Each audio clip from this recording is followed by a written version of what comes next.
And we are live. This is the Canada Hoops Daily Podcast. My name is Sheldon Alexander. We are here recapping Game 5 of the NBA Finals, and what a wild, wild game it was. So I had to bring in the wild, wild, wild man himself, Mr. Andrew Webster. What is going on? How are you doing? Doing great, Shelly. Long time, my man. It's been a long time, my dude. It's been a long time. How are you?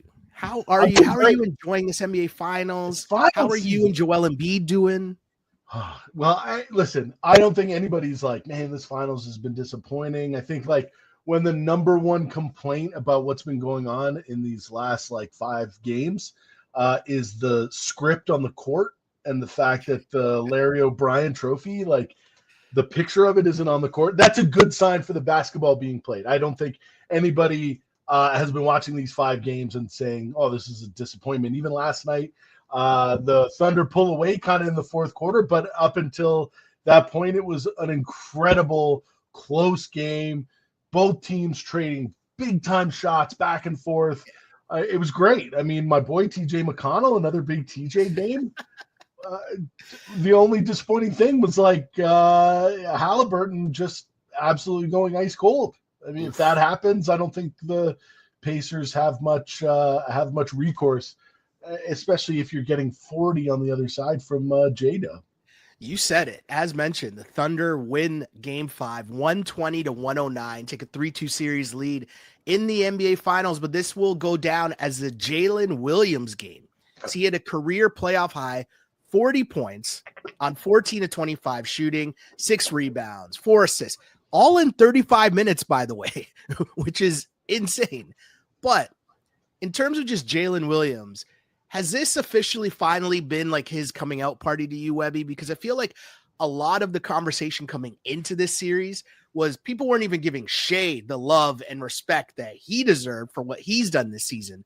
But now we're seeing Jalen Williams, someone who the real heads know, right? The real ones know, who've been watching ball the whole season and seen the progress that he's made. And even from last season, he was still really good.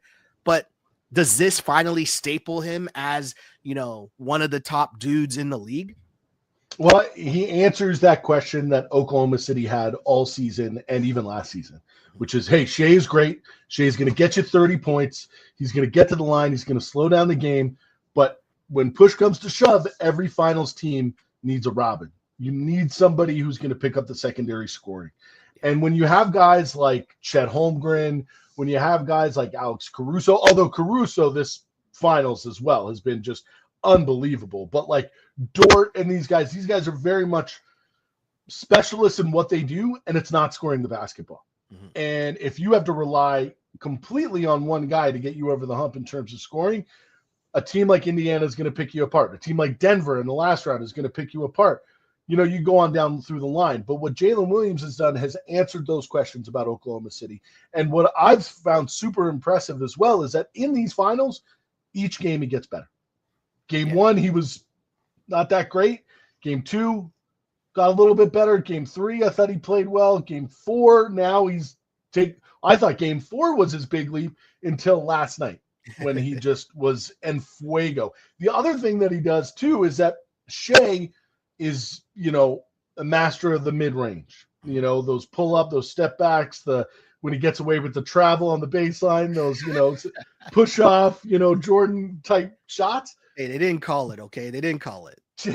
Jalen Williams provides a serious three-point threat. And even if they don't all go in, the fact that this team now, when you look at their three-point attempts throughout the playoffs, they've been really low. I think they were like 13th out of the 16 teams in terms of three-point attempts. If you have a guy who's going to keep the other defense honest behind the line, it adds just another dimension to the offense, which is what Oklahoma City needs. The defense, obviously, it's like 85 Bears out there. It's crazy to watch, but they need that scoring. And if J-Dub can keep it up, I mean, they're one win away, right? Yeah, I mean, and the beauty of Jalen Williams, you mentioned it. Game 1, 17 points. Game 2, 19. Game 3, 26. Game 4, 27. And then Game 5, 40. And the part that's amazing to me about that is 2 things that I feel like once you sit and really lock in on this team, for, 2 weeks or the last month or whatever it's been, you see how big of a role this guy plays when Shai goes to the bench, or even when Shai's on in a series like this where, Indy is face guarding him full court, bring the ball up, like making Shai's life so difficult. You need that Robin, as you said, to be able to do all the things that J-Dub has been doing, which is bringing the ball up, leading the offense, being a 3-level scorer, being able to, whether it's knock down the 3, hit the mid-range, or get all the way to the cup. He's doing all that. He can also dime the ball, right? Like 4 assists in that game, but he's been getting assists, at least 3 in every single game. Like he does a little bit of everything on top of playing world-class defense. Like that's the thing that's awesome. They don't count assists when the guy gets to the line, right? Yeah. Right? How many more assists would he have if they counted them for Shai free throws, right? I mean, how many of those passes led to those opportunities for Shai? Totally, right? And on top of all of that, the world-class defense, which is why OKC organizational squad. It's crazy. Like when they decide that it's the fourth quarter and we need a possession, we need a bucket, we need to get the ball back. This is something I used to talk about with that 2019 Raptors team in Kawhi, where it's like people don't realize down the stretch, a stop or a steal is just as important as a made basket, right? Like we focus so much on the points and he's going to get the headlines because he had 40 points. Cool. But really, when they started to defend, especially in game 4, Caruso and Lou Dort, and they just unleash havoc on your guards, it's a tough go. And I mean, maybe this is where we segue to Mr. Halliburton here, because he had a rough go of it in this one. Scoreless in the first half for the first time in his playoff career. Finished with 4 points, 0 for 6 from the floor. Apparently he has a hurt calf. What do you make of Tyrese Halliburton just in this game and just in terms of the series as well? Because to me, this talk about right calf tightness or soreness, however they're going to label it, I don't want that to overshadow the job that Lou Dort is doing. That's what I'm absolutely. All this. You know what I mean? Well, and I think, again, it's a testament to Oklahoma City's defense, because I think what Tyrese Halliburton has done through the entire playoffs is really put himself in the conversation of one of the top young stars in the game. And I don't think that this one finals game is going to take that away. But I think that what the Oklahoma City defense has done to Halliburton in their wins has been incredibly impressive. Like, this guy is one of the ascending stars in the league. He can do it pretty much all in terms of rebounding the basketball, assists, points, getting those buckets when you need it. The clamps were put on him last night. And you can do the LeBron thing of, well, actually, I've had a broken leg this whole time. Or, actually, I've had this calf problem the entire playoffs. But in reality, I don't think that even that talk takes away from the performance of Oklahoma City's defense. But I don't think also we should be trashing Halliburton. Okay, This kid is still super young. He's had an incredible playoff run in what he's done in these 4 rounds. I don't think that any of those accolades should be taken away because he had a stinker in what seems like the real linchpin game of this series. Now, he might come out next game. He might go for, 19, 12, and 14, and now we're going to Game 7 back in Oklahoma City. So we don't know. But I even if he does struggle, it's not something that I'm going to be like, oh, Halliburton's trash now or whatever. I think it's just like it speaks so much to the Thunder's defense. Yeah, and I think there's also like lessons to be learned. You mentioned how young Tyrese Halliburton is, and to me, there's lessons that are going to be learned in terms of taking care of your body, right? Because if you remember, the start of this Pacers season wasn't really good, and part of that reason was because he wasn't really good to start the season. Do you know what I mean? And when he started to really ramp it up and get into things, they started to get better. Because it wasn't until January when they started really to start playing a lot better. And then now, so you're not ready to start the season. And then now you're in the playoffs and the body might be breaking down. I mean, Lou Dort has a lot to do with that, but I think instead of crushing, I think you're right. This is about lessons, right? And there's a lot to take away that, hey, winning an NBA championship or playing deep into the playoffs is a difficult thing to do. And you really need to have your body ready to take in that grind of 4 playoff series, right? After a long NBA season. And, again, this is no fault to Alex Caruso and Lou Dort, because the job that they're doing is just wearing him down. Yeah. And you're seeing it with Shai, right? Shai's put up numbers in every game, but if you look at the losses, it's a lack of efficiency, right? He hasn't been efficient in those, right? Because they're making him work harder, right? And so it's not going to be as easy as it was in the regular season, right? And I know that sounds super obvious, but at the end of the day, this time of year, everyone's dealing with nagging injuries. Everyone's, crawling to the finish line after this gauntlet of a series that's just been so incredible. And I go back to the end of that game. There was a 5-minute stretch in that fourth quarter where it was just such crazy, fast-paced, high-level basketball that was just so entertaining. Indiana couldn't get the ball over half court. Yeah. I mean, there was a point where every pass that they threw, now they were getting a little sloppy with those passes, but it seemed like everything Oklahoma City was getting a hand on. But I mean, the other thing is that, again, that I bring it up. I bring it up for real, though. What TJ McConnell gave the Pacers in that third quarter was awesome. I love him. He did it for the Sixers. He's done it for the Pacers before. But I thought that what he did, and I thought that both second units played really well. I think Kaysen and Wiggins had good games as well. But there was that stretch there. The whole second half, up until about 3 minutes to go in the fourth quarter, was back and forth. It was just incredible stuff. It's been awesome. Yeah, you mentioned it. So 18 points overall for TJ McConnell, 13 points in that third quarter. And in 10 minutes. Yeah. He wasn't even in there. And Carlisle's an amazing coach, but why wouldn't you bring him back in there? Halliburton struggling. The game is still kind of within reach. If you get a little spark, maybe you cut it to, I think the closest it got was 3 points. Well, this is a tough part, right? Because it's okay, Halliburton is out there, he's okay enough to be out there and playing, but everyone, it's easy in hindsight, all the shows today are going to be saying, hey, you should have played McConnell late. And it's yes, I get that. And he did put him in probably too late with Halliburton out there. Yeah, but I think, majority of this still comes down to Halliburton, because it's you have to be honest with, he's got to be the guy, yourself and your team. And it's if you're out there, you're out there, right? And you can't have a scoreless first half. You can't have 0 field goals. That can't happen. If you're that injured, then you have to be out of this game. Do you know what I mean? And I get that everyone's going to crush him, which I would be here crushing him for not playing in an NBA Finals game. But, that's what the money's for. That's what the stakes are. That's what this whole thing is based off of, right? The margins are that slim. That's what it is. When we're talking about, are you a superstar? Are you the best player on the team? All these things, all-star, those are the levels that make you these things, right? That's just what the conversations are going to be. That's what the money's for. Listen, I'm always here for the Don Draper references. Always. You know this. You know this. Of course.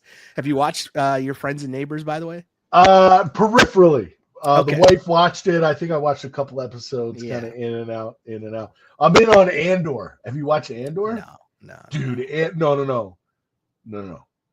Andor is legit. I'm telling you. Okay. I'm telling you. Okay. I need something. I just finished Your Friends and Neighbors, so moving on to something else, obviously, soon. And then NBA Finals is about to end too, right? I know. And NHL 2 is going to end soon. Yeah, need the TV fix. Here's the thing, though. You mentioned the turnovers, and Halliburton was a big part of that. Nemhard had a rough game down the stretch, and this was your classic, role players play better at home than they do on the road, where, the flip-flop happened, whereas last game you're seeing Obi Toppin go crazy, right? Other than McConnell, you mentioned, but, that didn't happen in this game. With this game, it was the OKC bench that was doing the work, whereas the others for the Pacers, 22 turnovers for Indiana, leading to 32 OKC points. You have to, if you have any chance from that. If you have any chance of breaking through that Oklahoma City defense, you have to either have fewer turnovers than they do or have it be really, really close.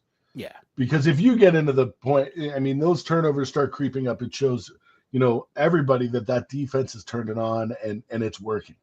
But if you can get Oklahoma City to get a little careless with the basketball as well, like they did in the last couple of games, you have a chance. But just last night, it's been tough. It's been tough. This series has come down to me. The series has come down to, can OKC execute in crunch time, right? Because they're going to be able to get the stops, right? It's just, does Shai have enough left in the tank to bring them home? And I mean, last night it wasn't just about Shai, obviously, as J-Dub, as you mentioned, had a massive game, but Shai in his own right, not too bad. 31 points, 10 assists, 4 blocks, which is crazy. Yeah, 4 blocks. Crazy. But I've talked about this on the pod, where I thought, as simple as this sounds, Shai Gilgeous-Alexander has been the key to their victories, but it's how he does it, right? So he's been over 30 in all the games but one, right? Mm-hmm. But to me, it's been the efficiency and the assist numbers. OKC has won the games when he's had big-time assist numbers. So he had 10 assists in that game. The outlier being game 4, where he had 0 assists. I still don't really know how they won game 4. Watching that game, I thought it was over. I thought Indy had them. I thought OKC was cooked. Shai just scored buckets. It was just straight buckets. Get on my back. Yeah. Scott Foster may have had something to do with it as well. Scott Foster was bad for everybody. I know. There were a couple where you just lean into those NBA conspiracy theories. Listen, I think Scott Foster was just bad, period, in that game. Yeah. And the refs were just bad, period, in that game. But I mean, at the end of the day, if you can't score, was it a 12-1 run? Exactly. And Matherin's out here, basically fouling out in the last 2. I've never seen that before. You foul a guy on back-to-back possessions before the ball's inbounded. I've never seen that before. Yeah, no, that's YMCA basketball right there. Insane finish for Indy in that one, and probably blowing the series. But I bring up Shai just to say this is a game that he needs to play in terms of the assist numbers, because when they get everyone involved, when the ball is moving, that's when OKC's at their best, right? Because you can't just beat them quickly down the floor, or you can't have the defense just all staring at him, waiting for him on an ISO, he has to move the ball. He has to make plays. And they did so much of a better job of that. And to, again, make the obvious simple point, but the assist numbers mean that those buckets are getting made. So when Shai has a high assist number, it means that J-Dub's got it going. Chet probably has 10 or more points. Other players are getting involved, which is what Oklahoma City's offense really needs. Now, what's funny, when I look at the two teams, it's we said that the Oklahoma's big question mark is secondary scoring, whereas Indiana's, it's that primary guy. Does Halliburton have it or not? Because they're secondary scoring with Siakam, who again won the MVP of the last round. And I think that this series, what he's been doing in terms of his numbers and how well he's scoring the basketball has gone really under the radar.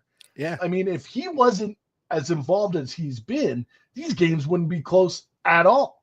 Well, it's a reminder that Siakam is probably the perfect number 2, if not if he was number 3, then your team's really, really, really dope. Yeah. You know what I mean? But 28 points last night on 9 of 15 shooting. So super efficient, 5 assists, 6 rebounds, 3 steals, 2 blocks. And it's as you said, doing a little bit of everything. And the 28 points obviously led Indy, but the problem is, as much scoring as he's going to do for you in crunch time when you need a bucket, that's not really going to be the answer. No, you got to have your guy, right? That's what the NBA is your guy create, right? Yeah. Maybe Halliburton's not going to score, but maybe he can create an easier basket for Siakam or someone else. You're totally right there. Totally right there. Yeah. How many field goals did he attempt? I know he didn't have any. 15. No. Halliburton. 6. 6. Yeah, 6. So he took 6 shots. Yeah. He hits 3 of those, and this is a completely different game. Yeah. Maybe it's not maybe it's not a different outcome, but it's a lot closer if just Halliburton as your primary guy hits 3 shots. I mean, that's it. It's not asking a lot. No, I'm right there with you, my dude. I'm right there with you. It's such an interesting game in terms of the duos because you come into the series thinking about Halliburton and Siakam versus, SGA and J-Dub and how's that going to go? And then you have this game in which, these two guys, what was it? The Pacers. So here's a stat for you, Webby. In the first half, the Pacers had 45 points in the first half. SGA and Jalen Williams scored or assisted on 49 of OKC's points. That number by the end was 103 points that those guys scored or assisted on, which is the most by a duo in the NBA Finals in the last 50 years. Now, that's kind of crazy, right? Like that Shaq and Kobe, like think of some of the NBA duos for sure that we've seen, right? And it's like, yeah, these guys were just on one. Now, does this change the landscape of putting rosters together in the NBA? Because it seems that for the last 15 years, it's been that Daryl Morey of, hey, get me the 3 guys. Yeah. Give me the 3 guys. We'll figure the rest out. Now, these 2 teams have been building through the draft to seem like to support 2 guys. Yeah. But you have 2 guys, but you're putting way more capital and way more effort, way more free agent money in building that supporting cast around them. In Oklahoma City's case, to really shore up the defense, make you defensive intensity at a level unlike any other team right now. And with Indiana, it's like we put this team together to run. Yeah.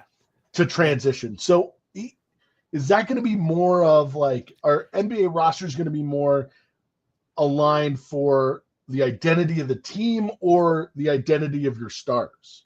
I think it's like, I think a big part of this will be how this like salary cap stuff works, and I know they say it's not really a cap, but the tax system, aprons, Peter tax and aprons and all that stuff. Yeah. Yeah. And so the way that those things work now, it's going to be so much more difficult for you to be paying 3 guys a lot of money. Like you have to be, first off, those 3 guys have to be really, really good. And then you have to hit home runs on the rest of your roster at a way lower Shane price. Battier, yeah. Yeah, right. And I think that's so much more difficult to do because we're in the NBA now. There's not much of a middle. It's like you either make a lot of money or you make like 10 to 20. Yeah. Do you know what I mean? You're either in the 40 range or you're making like 10 to 20. Like there's really no middle. Like the middle, you got OG Anunoby making like 40 mil, right? And that, I'm not saying that to knock OG, but more so just to make the point, like, the Knicks are paying a lot of guys a lot of money. And so how do you now adjust that team to make it fit, to tweak it, to get you over the hump? I think, though, what these 2 teams are showing you is what you said, the importance of drafting, but also the importance of timing, of making the key trades to push your team to the next level. So like Indiana was creeping, and then Siakam becomes available. It's like, hey, we're trading for Pascal Siakam. And he had them in the conference finals last year. Now you're in the NBA finals this year. That's a really good trade. You put your chips in the middle and you made the trade. Oklahoma City, that Josh Giddey for Alex Caruso trade, that completely changed their team in the sense of, taking something that was their strength and just doubling down on it, right? Yeah. Also bringing in a veteran in that team needs because they got a bunch of kids. Exactly. And getting Hartenstein, right? And Hartenstein, saves some of the Hartenstein's a big move though, because it might not have been for this series, but when you needed a body, because you got to go through, like, no matter what you're in the West, you got to go through Jokic, right? Yeah. And even dare I say, like, if you had to play the Clippers, I'm not saying Zubac is Gobert, but there's bigs that you need that Chet wasn't going to be able to hold up on his own against those guys, right? And having the double big was just really, really important. And I think making those key moves on top of drafting well, which both these teams have done, that's what it's going to really need to be. It can't just be, hey, we're going to get Luka. Hey, we're going to get LeBron. What else? We'll figure it out. We'll figure it out. Like, no, like KD and Booker tried that. Like they're not even close. The Lakers, not even close. You know what I mean? Like the Clippers had 3 of those guys. And Lakers were, I wouldn't say close, but they were a playoff team. The Lakers? Yeah, they were in the playoffs, but like nobody thought the Lakers were going to win. You never thought the Lakers were going to make the conference finals, did you? Did you think they were making the second round?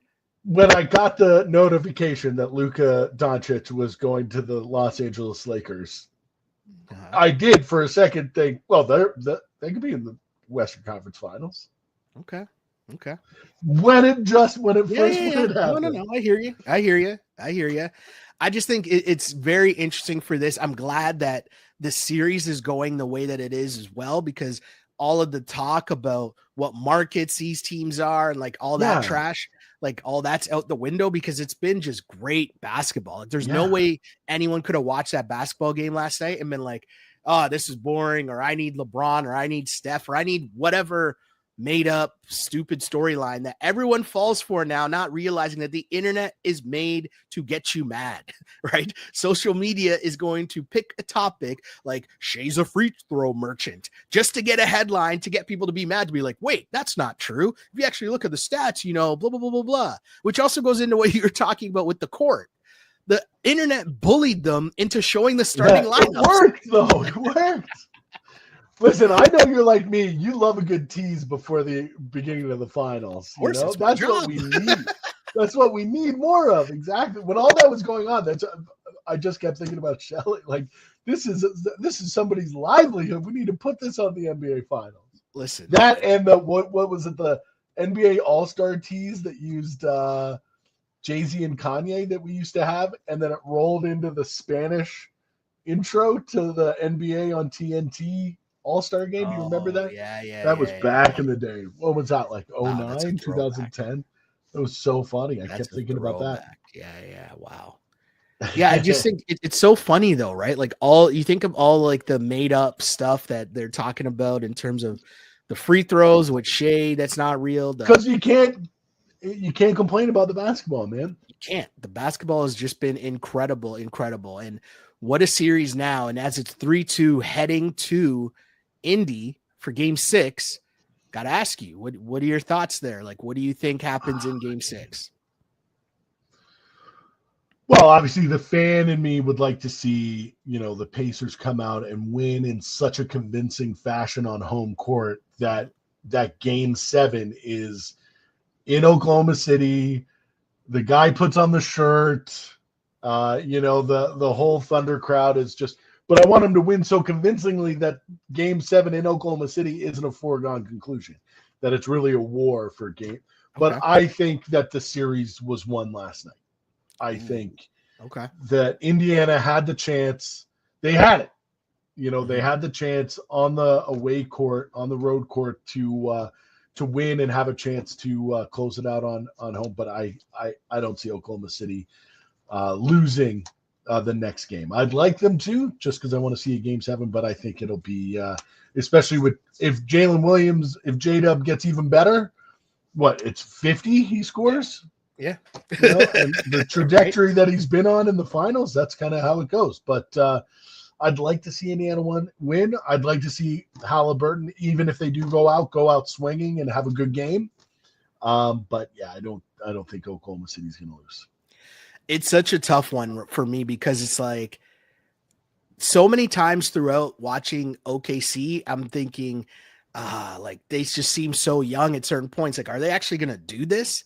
Like I hesitate at times, and then they come out and they figure out a way to just get it done. And, for them to go into Indiana and win that game 6 would show a lot, right? Like that would be a huge, huge, huge thing for them. So I look at this and I think, they're going to be in a good spot. I think, as you said, the series might've been won in game 4, right? Because Indy blowing that game and you're about to go up 3-1 instead of going back to OKC 2-2, that might've been where Indiana screwed this up. But, maybe this comes down to game 6 to me comes down to how well Indiana knows Tyrese Halliburton's level of health. Because if they know that he's not healthy, which means you got to play more of McConnell and less of Halliburton, and he's out there, but like he's just not like he's everyone's aware of what he's capable of, if that makes sense, on their team, right? So they can kind of play around it. Like Siakam knows, I got to get 35. Nembhard knows I got to get like 15. Like if they all know that going in, as opposed to Halliburton's like, oh no, I'm good. I'm playing. I'm in, like everything's good. And it's like, no, bro, it's not good. Like it was in the last game. That's what's going to be interesting to me to see how that all plays out. But again, at this point, I think you have the trophy in the building. I think Oklahoma City is hungry. Windhorse last night, I saw him on TV talking about how Thunder Media Day, right? Like to start the season, Jalen Williams talked about how it took him so long to watch last year's playoffs because he played so poorly in some of those games. And it was tough for him to go back and watch it, but he had to because he needed that to come into this season. And he couldn't wait to get back to the playoffs to rewrite that. And I just think like that's such an amazing story. So now you take that mentality and go into game 6, and now here's your chance to win the chip. As you said, he's just been getting better and better and better as the series goes on. I mean, I had OKC in 6 before the series started. So here we are, OKC at 6, ready to go. Before we go though, Webby, there's some other stuff to discuss here. I wanted to ask you, Shelly, what does the 9th overall pick in this year's draft get you if you're a Toronto Raptor? Right now, I mean, it sounds like they're trying to offer that number 9 pick with some other stuff to does that and quickly get you Kevin Durant? Is that what I saw? So the Kevin Durant thing is interesting, right? Because again, I would not touch it with a 10-foot pole. No, but here's the thing, right? All the Kevin Durant stuff just comes down to where he wants to go. Right. Right. And to me, I think like we know that he doesn't want to come to Toronto, right? Like he wants to go to a place where he can win. And Kevin Durant joining the Raptors, I don't think that puts him over the top, right? Like, and also is Brandon Ingram in that deal, right? Because you're having Kevin Durant beside Brandon Ingram, like, and you're gonna have to pay Kevin Durant for 3 or 4 more years. That's the crazy thing. Like, all these teams, even like I look at San Antonio and what they might have to give up to get him. Yeah, you have such a good young nucleus there already with all of this draft capital. Why would you want to give that up to pay Kevin Durant for 3 more years? He's already one of the oldest players in the league. I know he's a buck. I know he can get it when he wants, and he would be a very valuable piece. But man, if I was San Antonio, I would steer clear. I think Houston would make more sense. Yeah. To get Kevin Durant because of what they can give up and what they already have. But I don't know, man. It's tough, right? And the rumors are basically it's Houston, San Antonio, and then Minnesota. I saw a report yesterday saying that Phoenix wants Minnesota, but Durant doesn't really want to go to Minnesota. And it's a weird fit. But also Durant doesn't want to go jump on with Ant. Do you know what I mean? Also, Miami's in the mix as well. Like I could see him going to Miami. Not that makes Miami great, but like it's a good place to go play if you're Kevin Durant, right? And it's in the East, right? Yes. And the East is really weak next year with Tatum being out and no one knows what's going on with Embiid. So you might be able to make a little bit of a run there in the East. Yeah, definitely. And speaking of the East, I mean, there's a big trade that happened. I guess a big trade for NBA heads, right? Well, not a Desmond Bane is nice. He's a nice player, but not exactly, the most household name. Exactly, right? So what was your first take on this trade, which was Memphis Grizzlies trading Desmond Bane to the Orlando Magic for Kentavious Caldwell-Pope, Cole Anthony, 4 unprotected first-round picks, and 1 first-round pick swap? When I first saw it, I was like, 4 unprotected firsts for Desmond Bane is a lot, especially when you're the Orlando Magic and don't have the best luck historically with where you pick in the draft. Okay. Sure, they have an amazing young nucleus as well, and with Paolo and Wagner and Suggs.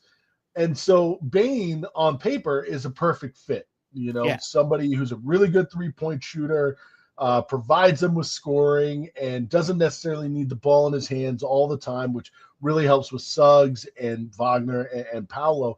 a perfect like complementary piece to what they're looking to do as they try to take advantage of a diminished Eastern Conference. Mhm. They look set up to make the playoffs and make runs here in the next 3-4 years. So ostensibly those draft picks would be pretty high and not in the lottery.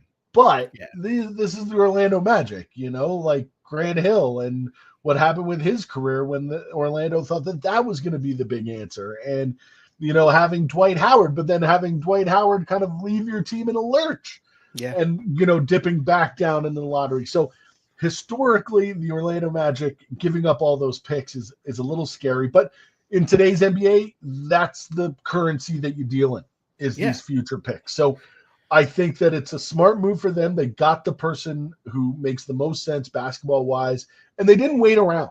We see a lot of these teams, especially like look at Kevin Durant. This is like kind of dragging out. They saw their guy. They got the deal done. They bring him in. Bing, bang, boom. You don't have to wait until July 1st or whenever. I thought it was a smart play.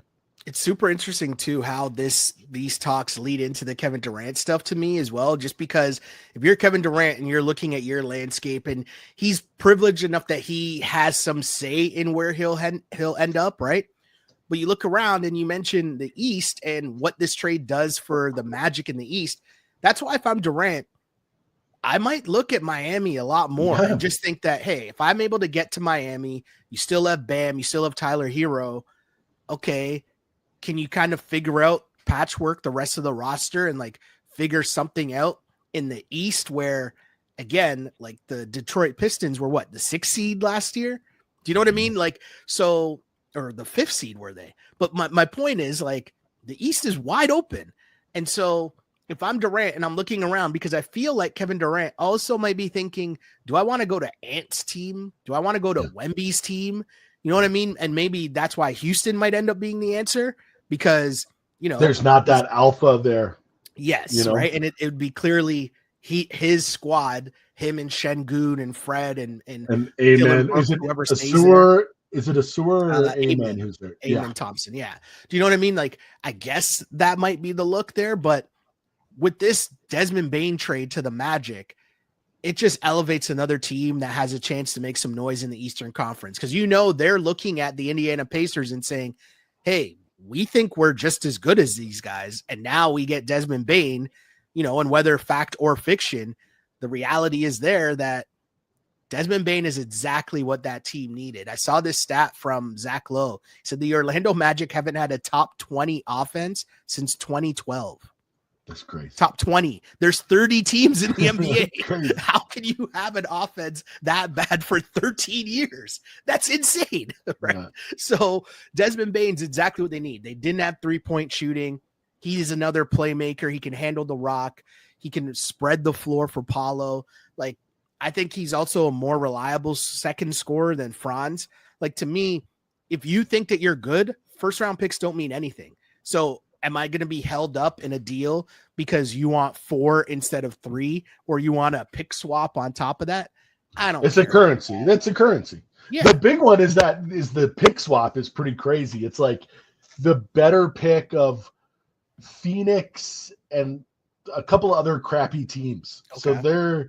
So Memphis, the big draw was this pick swap, I guess, because of how it works out. But what is Memphis going to do?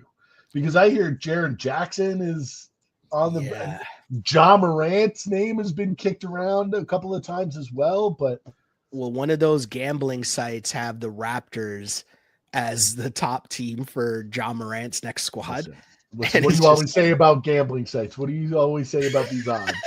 Listen, I know. The odds are there to get action. Okay. The odds are there to get I didn't say it was realistic. What I'm saying, though, is that like anything's possible right now at Memphis. I think that's what they're showing us, right? Because Jaren Jackson Jr. has 1 more year left on his deal.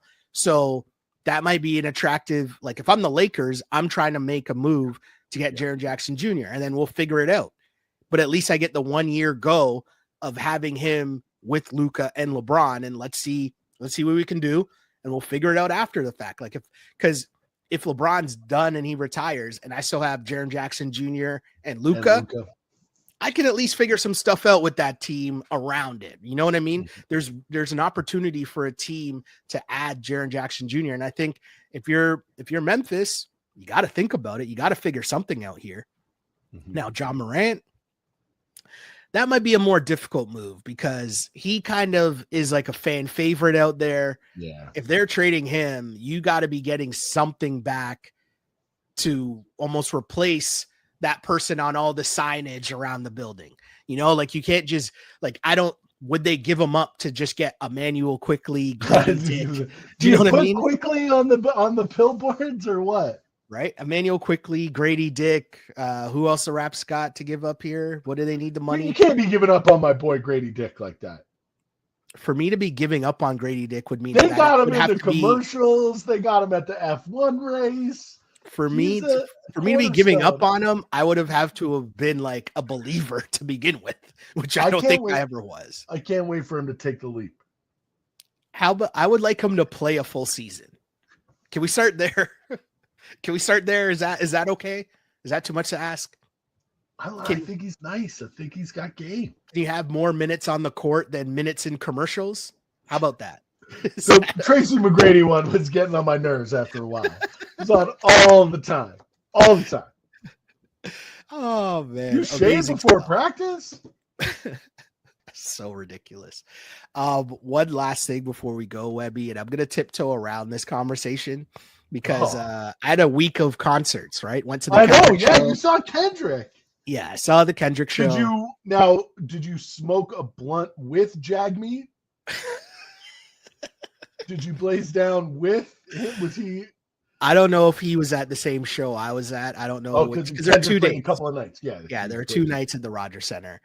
I just want to say to like everybody, like you're allowed, like don't listen to the internet. Don't allow the internet to make you mad.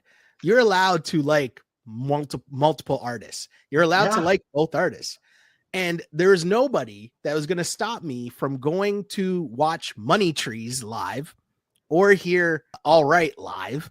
Like I was about to sing the song and then I caught myself and I'm like, why would I actually sing the song into the microphone? But my point is, right? No one is going to stop that from happening. So what are we doing here? You know what I mean? Like you're going to be mad and taking sides on something that is making both of these dudes money anyways. So much money. Like so much money that you're not getting. In fact, you're paying. Spending it. You're allowing the internet to tell you how you're going to spend your hard-earned dollars. What are we talking about right now? Enjoy music. Enjoy the fun. And Drake going at Jagmeet Singh. I was going to say, did you get a text from Drake calling you a goof? I don't matter in the world, right? I was going to say something and then I stopped myself. I was going to say something that I stopped myself. I just think it's funny, right? Because you can see all the people, like, you know what's happening, right? Like, you know that there's a lot of people with political connects. And I don't mean actual politics like Jagmeet Singh. I mean media political connects. And so there's a fear of saying something or being somewhere and having that come back and bite you, you know, because you might have to deal with OVO in some scenario for whatever. And I just think like, it's not that serious. Like, it's not that serious from the fan base standpoint. And what I mean by that is I've never been in a club and seen all the women run off the dance floor when they played These Hoes Ain't Loyal. Right. You know why? Because it's a catchy ass song. Yeah, they sing along with it. They sing along with the song because the majority of people, right, that are out, the majority are just looking for a fun song, a fun beat, a catchy hook, whatever. And they're not even listening to the lyrics. The rap beefs, that's for, you know, the heads, the like deep down hip hop heads and all that. And listen, I appreciate a good rap beef, but I'm also not going to like diss one guy because someone asked him to make a rap beef song and then they didn't like what the song came out with after. Do you know what I mean? It's like, hey, Kendrick, make a diss track. I'm begging you to come out. You won't drop. You won't drop. Drop. And then you drop, then you're mad.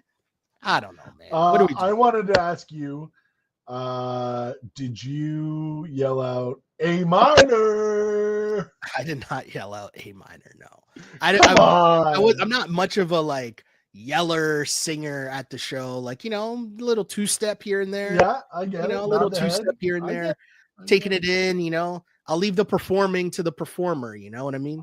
I am a father of two, and it has been so long since I last saw live music. Okay. So that part of my life is gone when you have kids. It goes away. Okay. So I'll say this. Two things about that show. I've never seen so much security and police presence at a concert in my life. Yeah. It was actually weird. It was very weird. Very strange. So much so that it popped out. Oh yeah, like when you're going to the floor, like into the pit, they have like checkpoints, and there's like 4 security guards at every checkpoint for you to like walk closer to the stage. Like 4 security guards staring at your wrist to make sure that you have a wristband. And then on top of the 4 security guards, there's police officers, like tactical police officers. And then I'm sure a lot of undercovers. Yeah. Right. So anyways, Kendrick is amazing. Kendrick has great songs. Kendrick has songs that will live forever. Like All Right is a song that will live forever in terms of like protests and what that means and what that's become. Yeah. Like there's so many other levels to this that go far beyond just a one diss track or just Drake or whatever. The internet is just tricked us into making it all about. No, but the internet has tricked us into making this all just about Not Like Us. And that's not the real world. It's just not. True, but it is a very popular song. Because the internet made it a very popular song. My 4-year-old and her friends at daycare did get in trouble for saying A minor. We did get spoken to about that. Now, thankfully, Ivy was not the ringleader of that one, but she did participate. I was like, I don't even play. I don't even have that one on the playlist. Like that was just in the headphones. That's it. Yo, Webby. Oh Too man. funny. How are you doing though, man? Like overall. Hey, good. We're living, man. We're living in Calgary, you know? I like it. What did I want to talk to you about? Oh, yes. Before we go, one thing. Okay. Sinners. Did you see it yet? I haven't seen it yet. Oh, Shelly, you got to go see it. No. So here's my problem. It's been the movie theaters, and I just haven't gone in the movie theater. The last movie I saw in the theater was Oppenheimer still, now that I think about it. Because it's just the effort of getting me to go to the movie theater. And the problem is that now that it's even available, like you can stream it now. But in my mind, I'm like, no, I don't want to stream it. I need to go to the theater. So that's been the internal battle right now. Very upsetting. Because I'm upset at myself. I'm not going to lie to you. It is like, it's so good. Like, obviously, Ryan Coogler, like anything he directs, Michael B. Jordan's going to be in it. He's going to be great. But with this, it is like that elevated. Obviously, it's well made. It's well acted. But at the heart of it, it's a fucking vampire movie. Yeah. And it is just like gory and it's a spectacle. And I had I was pretty much already going to be in the bag because you're telling me that Ryan Coogler is going to make a movie with Michael B. Jordan. I know it's going to be good, but it's that like conceit of it not being like a comic book movie or a drama or something like that. It's just like, oh, it's a fucking horror movie. Yeah. And it's done so well. And it was just, it was awesome to see in the theater. So I would say check that out if you can. And then Andor. I've been on Andor, especially in what's going on in the world today. Andor is a good piece of art, even though it's Star Wars. Yeah, see, like the Star Wars stuff. I know. It's not really my jam. But it's like this is so good in that it's like it's adult. You know, there's some heavy shit going on. It's just in that world. It's just in that world. Okay. And then Sinners, Andor, and then Eclipse. Come on. Just give me that cocaine rap. Give me that cocaine rap. Oh, the other one is Doechii. Yeah, Doechii. Shouts to Doechii, yeah. Yo, shout outs to Doechii when she goes, the guy goes, what have you been listening to? And she goes, a lot of MF Doom, R.I.P. and West Side Gun. He's so talented. And then West Side Gun put her in the song. It's sick. It's beautiful. So good. I love music. It. Good music. She rose right up to my top of the list, man. When you drop Doom and West Side Gun, you may just come on over. Like, let's roll one up. Me and Dochi, we can talk for hours. Yeah. I mean, it just goes back to everything we're talking about. Good music is good music, right? The summertime, we're in that time. The Clips album is going to be in heavy rotation on the way to daycare. Yeah, I need a Clips tour, although I don't think that they'd come to Toronto, but who knows? I don't know if they'd be able to. Is it? I thought there was a tour and there was no Canadian dates. Oh, they already put but out. They're playing like 3 nights in Virginia Beach. Of course, that's hometown, no? Yeah, obviously. All right. Well, Webby, thank you for just stopping by. Maybe we'll see whenever the finals ends, and maybe we'll recap the whole NBA finals, and there might be an NBA trade by then too. The draft, lots of stuff coming up for sure. So we will figure it out. I want to trade down. Want the Sixers to trade down, and I want Knipple because I think Knipple, McCain, and Maxey and Embiid. I mean, it's special. It's just what I'm saying. What about Paul George? Now get him the fuck out of here. Get Paul George the fuck out of here. No, that was a bit. I have been on a long time. I have not been on a long time, but who could have seen that one coming? That trading for fucking Paul George would be a bad idea. We got to do a Sixers pod soon, man. We got to do a Sixers pod soon. Thanks again, Webby. Really appreciate it. Soon time. All right, brother. So good. So good to be back. As always, we'll do it again soon. As I always say, pray for times like this, to rhyme like this. This is the Canada Hoops Daily Podcast. As always, unpolished and unapologetic. Until next time, see ya.